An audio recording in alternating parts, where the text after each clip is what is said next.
You're listening to a 3CR podcast created in the studios of independent community radio station 3CR in Melbourne, Australia. For more information, go to allthews.3cr.org.au.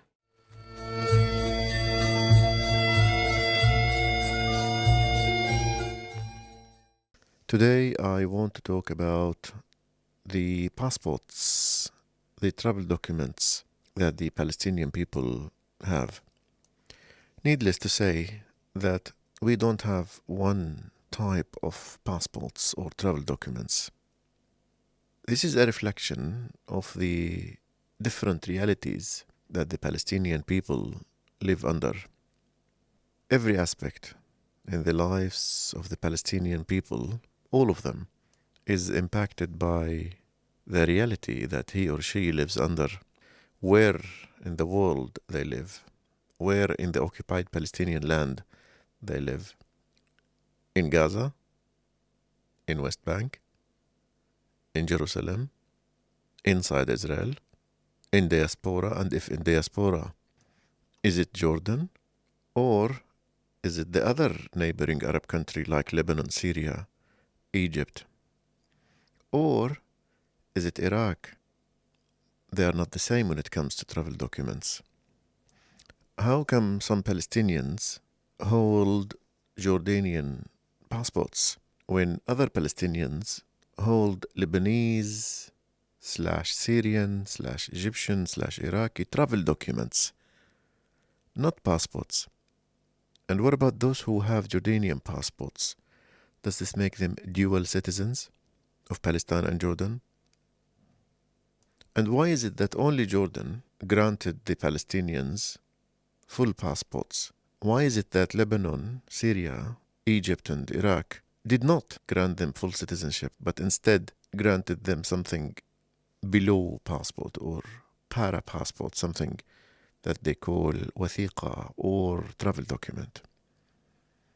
And if you are a holder of a travel document, whether it's granted from Egypt, Syria, Lebanon or Iraq, does this make you a citizen? What kind of rights you're eligible for? And what kind of other rights you are denied to? And what about the people in Jerusalem? Do they have a special case, or they are like the people of the West Bank, or maybe the people of the 48 areas, or the Israelis, the Palestinians inside Israel? Before 15th of May 1948, passports were not a thing. I mean, very small percentage of Palestinians felt the need that they should obtain a passport. And the government was a Commonwealth government. It was the British Mandate. And there was one passport under the British Mandate before 15th of May. And that passport was the Palestinian passport, the government of Palestine. But it was the British Mandate government of Palestine. So it was not a national government. It was a colonial British government. But they called themselves the government of Palestine. There was the Palestinian passport, which was given to all those who live in historical Palestine, whether they are Arabs, the landowners, or settlers. Britain unilaterally withdrew on 15th of May 1948, and hence came an end to the Commonwealth government of Palestine. Within an hour or two, the Israelis declared the so-called independence, and hence came the inception of a Jewish state in Palestine. And it was, by the end of 1948, over 78% of historical Palestine. Inside this territory, there were 600 to 650,000 Jews and 135,000 Palestinians. And this is after uprooting 920,000 Palestinians who were driven out from their homes, including my mother's family and my father's family, from two different places in what later became Israel. Before we go to the refugees, those who became refugees, those who were ethnically cleansed and driven out from their homes and villages and towns and lands and farms, let's talk about what kind of passports given to those who remained. Israel was born and they started issuing passports, Israeli passports, but only they were given to the Jewish citizens of Israel. The 135,000 Palestinians inside Israel were denied citizenship. Israel didn't know what to do with them. Even today, some of the Israelis refer to them like the unfinished job of 1948. You have people like Smotrich and Ben-Gvir pretty much blaming the founders of Israel for not finishing the job, for not completely uprooting the Arab population of Palestine, de-Arabizing completely Palestine. So they didn't know what to do with them. They ignored them. They denied them citizenship. They were not given the Israeli citizenship or passport. They were ignored. They were invisible. In this time, they were under military law, where curfews apply only to the Palestinians, not to the Jewish Israelis. Not for a week or two, or a month or two, or a year or two. This situation remained for nearly 2 decades. The treatment of the Arab Israelis remained like this for nearly 2 decades, nearly until 1967, when Israel occupied the rest of Palestine, West Bank, including Jerusalem and also Gaza, and occupied the Golan Heights from Syria and the Sinai Peninsula from Egypt. So there was so much to swallow. And that's when the Palestinians who remained in Israel were given Israeli passports.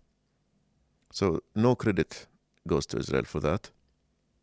And we need to know that when they start ranting about Israel treating the Arabs like citizens, that it didn't come before nearly 20 years.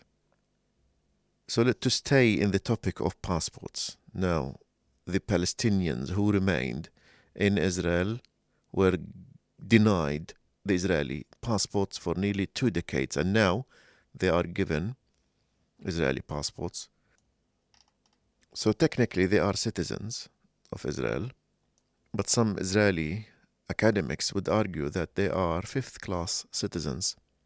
And after 2017 or 18, when Israel passed the law, the nation law, where they made it legal to discriminate against the non-Jewish citizens of Israel, where they made a distinction between being a citizen and being a member of the nation, where only those of Jewish faith can be member of the nation, and only those who are in the nation can exercise the right of self-determination. So the bottom line is the descendants of the 135,000 Palestinians who remained in their homes, and now there are more than 6 or 7 million hold Israeli passports. Now, let's go to those who were ethnically cleansed, but after this song.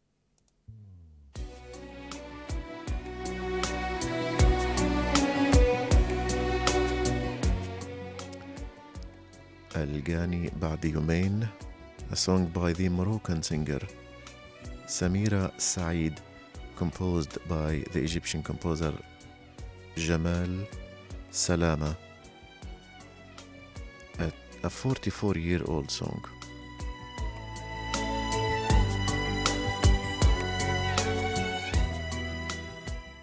Hello, I'm Z the People from 47 Soul. You're listening to Palestine Remembered on 3CR Community Radio. Free Palestine. Now, 900 or more than 900,000 Palestinians were driven out, and they went to one of 7 places. The first one in West Bank. 280,000 went to West Bank, and they were joined by the people of the West Bank. So the population of West Bank nearly were doubled over a few months. The second group went to Gaza. Nearly 200,000 went to Gaza. In Gaza, the population of Gaza were much fewer than this. So that's why today the majority of the people from Gaza are descendants, grandchildren of refugees who fled to Gaza in 48.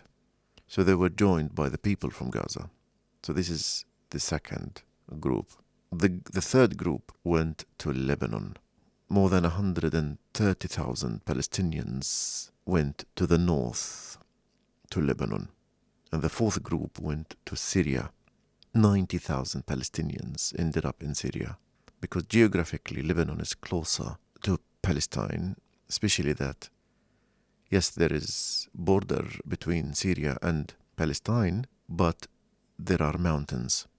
So you cannot cross directly from Palestine to Syria diagonally. So that's why you have to go via South Lebanon. So this is the, we said West Bank, Gaza, Lebanon, Syria, and then the next one is Jordan. 80,000 Palestinians crossed Jordan River, the Holy River. And back then there was water, because Israel decided in 1964 to divert the water feeding that river, and now it's traces of water. Anyway, so again, 280,000 to West Bank, 200,000 to Gaza, 120,000 to Lebanon, 90,000 to Syria, 80,000 to Jordan, and only 4,000 ended up in Iraq. So this is the quick distribution of the population after Nakba. In terms of their paperwork, the leaders of the Palestinian movement convened in Gaza under the leadership of Hajj Amin al-Husseini, and they put a priority to make every endeavor to liberate Palestine, but to start a government to operate within the remaining 22% of Palestine, which is Gaza and West Bank. The problem is that Gaza and West Bank are not geographically connected. Israel cuts through these two Palestinian lands. And the other problem is that they were only in Gaza. They have no way towards West Bank.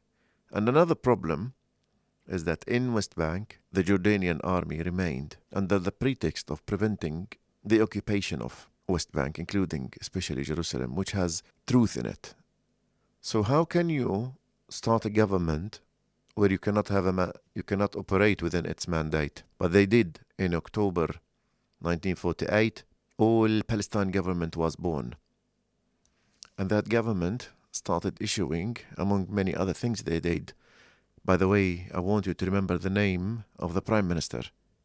Ahmed Hilmi Pasha was one of the Palestinians of integrity, one of the members of the civil society, was chosen to be the Prime Minister of all Palestine government, which was based in Gaza.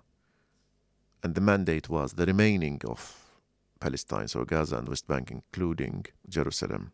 So they started issuing passports. And any Palestinian around the world, whether you are a refugee or in any of these places, you are eligible to obtain the all-Palestine government passport. And now comes the main challenge: political recognition. Who's going to recognize this Palestinian government? Back then, the Arab world was a different world. Only 7 Arab countries were independent in 1948, and 6 of these 7 countries recognized the Palestinian government, except East Jordan. So the 6 countries, starting from Egypt, Saudi Arabia, Yemen, Syria, Lebanon, and Iraq. Only the King of Jordan, Abdullah I, publicly declared his intentions of refusing to recognize the Palestinian government that called itself All Palestine Government. Now, because of rivalry between the King of Jordan and the King of Egypt, back then Egypt was a monarchy, Egypt recognized the Palestinian state and tried to use it to undermine the aspirations of Jordan to annex West Bank. Because the other Arab countries recognized this, so Palestinians in these Arab countries were eligible to apply for Palestinian passports, which was again all Palestine government called. And they could travel with these passports to these 6 Arab countries, within these 6 Arab countries. Now, beyond these 6 Arab countries, no other country in the world recognized the Palestinian government passport. So it was only 6 countries in the world that recognized that Palestinian government and that Palestinian passport. Nevertheless, there were thousands of Palestinians who obtained and traveled and used that passport and entered other countries, but only within the 6 countries. Now, without going through the details of how Jordan and Britain undermined the Palestinian government, but one of the ways was to organize a conference in Palestine, in Jericho, by some Palestinians who really sincerely thought that Palestine would be better off under a bigger political entity. And some would say that because of pan-Arab spirit, they wanted to be in a bigger state. So Jericho Conference in April 1949 called for the King of Jordan or to be united under the Jordanian law. Academics would say that only a small percentage of Palestinians were in favor of that. The majority of Palestinians wanted independence under a Palestinian state. So this is April 49, and by April 50, the Jordanian parliament issued a decree to annex West Bank. And because the Jordanian army was already in West Bank, so the status quo was easy to implement, the West Bank was annexed to Jordan, and it was called the Hashemite Kingdom of Jordan, which included today's Jordan and West Bank, including Jerusalem. And all of the people in West Bank, whether they are originally from West Bank or those who fled to West Bank in 48 from what later became Israel, were given Jordanian passports because Jordan annexed the land. So this is why some Palestinians hold Jordanian passports. So in figures, the population of Jordan before that was 400,000, and that included the 80,000 Palestinians who fled to the east upon Nakba. But add to them more than 430,000 of the West Bank, and that included those who fled to West Bank from what later became Israel. So overnight, the Palestinians of West Bank became Jordanians, and the Jordanians of the eastern part became less than half of the population.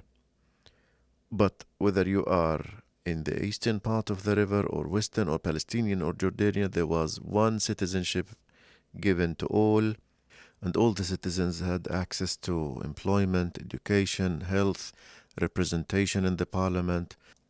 And from the perspective of the leaders of Jordan, they said that if Jordan did not annex West Bank, Israel would have done that. And some Palestinians agreed with this. Some Palestinians didn't and wanted independence. The reality is multi-layered and complex, as we all know. But in terms of paperwork and in terms of passports, the Palestinians of West Bank, whether they are from West Bank originally or those who fled to West Bank from what later became Israel, were given Jordanian passports and became citizens of Jordan as of April 1950. And that was a big setback for the Palestinian government, the all-Palestine government, because they lost West Bank, they lost Jerusalem, and they could only operate in Gaza only. And even the enthusiasm of Egypt and the other Arab countries that recognized the Palestinian government started to fade down for internal and regional reasons. And in 1952, the monarchy in Egypt came to an end, and there was the birth of the Republic, Jamhuriyat Misr al-Arabiya. And even though that it took the Republic some good 7 years to realize that the Palestinian government in Gaza has been really weakened and has no mandate, so it came to an end in 1959, and Gaza became officially under Egyptian custodianship. So They maintained the Palestinianhood of Gaza. They did not annex Gaza the way Jordan annexed West Bank. However, the people in Gaza were under the custodianship of Egypt, and in terms of paper, they were given Egyptian travel documents, not Palestinian passports.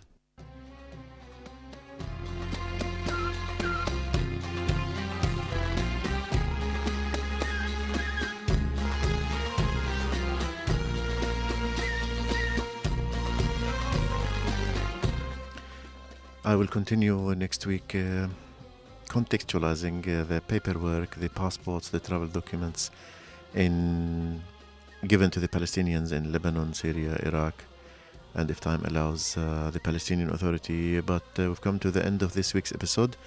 Until we meet next time, have a great time. And until the end of this episode, I'll leave you with a Sufi song by Kulthum, الرضا والنور, contentment and light, but it is performed by the Egyptian voice Hala Rushdie. Salam.